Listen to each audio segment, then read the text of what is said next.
السلام علیکم دوستو، آج کی اس ویڈیو میں ہم بات کرنے جا رہے ہیں مسجد اقصیٰ کے بارے میں۔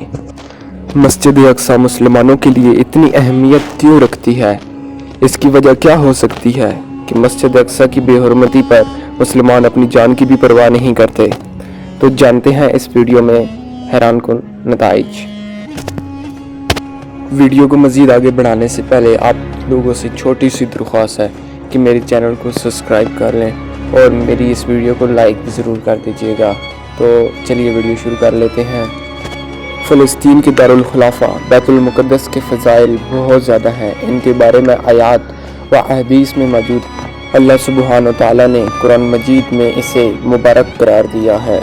فرمان باری تعالی ہے، پاک ہے وہ ذات جو اپنے بندے کو رات ہی رات میں مسجد حرام سے مسجد اقصیٰ تک لے گیا، جس کے آس پاس ہم نے برکت دے رکھی ہے، اس لیے کہ ہم اسے اپنی قدرت کے بعض نمونے دکھائیں۔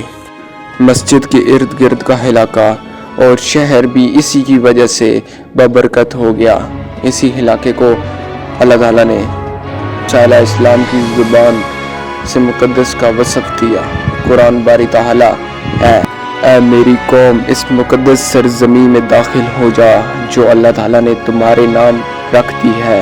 یہ ایسی پاکیزہ سرزمین ہے جہاں پر کانا دجال بھی داخل نہیں ہو سکتا۔ حدیث میں فرمان نبوی ہے، وہ دجال حرم اور بیت المقدس کے علاوہ باقی ساری حضرت عیسیٰ علیہ السلام دجال کو اسی علاقے کے قریب قتل کریں گے، جیسا کہ حدیث نبوی میں فرمان ہے۔ حضرت نواس بن سمعان رضی اللہ تعالیٰ عنہ بیان کرتے ہیں کہ نبی پاک صلی اللہ علیہ وآلہ وسلم نے فرمایا، حضرت عیسیٰ علیہ السلام دجال کو بابلد میں قتل کریں گے، جو کہ بیت المقدس کے قریب ایک جگہ کا نام ہے۔ بیت المقدس ہی مسلمانوں کا قبلہ اول ہے، جیسا کہ احادیث میں ہے۔ حضرت برا رضی اللہ تعالیٰ عنہ بیان کرتے ہیں کہ نبی پاک صلی اللہ علیہ وآلہ وسلم نے 16 یا 17 مہینے بیت المقدس کی طرف نماز پڑھی۔ صحیح مسلم احادیث نمبر 525۔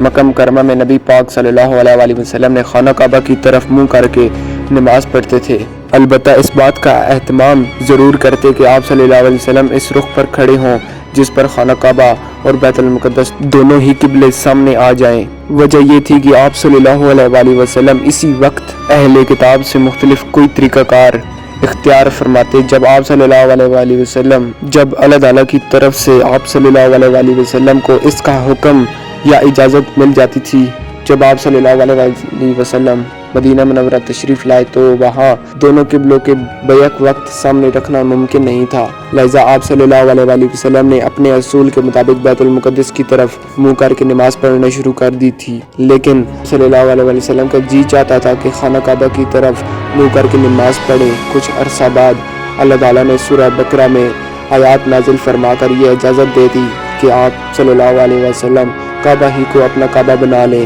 گویا مدینہ منورہ میں مسلمانوں نے پہلے بیت المقدس کو اپنا قبلہ بنایا تھا۔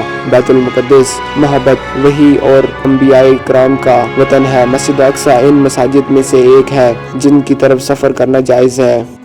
حضرت ابو ہریرہ رضی اللہ تعالیٰ عنہ بیان کرتے ہیں کہ نبی پاک صلی اللہ علیہ وآلہ وسلم نے فرمایا، 3 مساجد کے علاوہ کسی اور طرف سفر نہیں کیا جا سکتا، مسجد حرام، مسجد نبوی اور مسجد اقصیٰ۔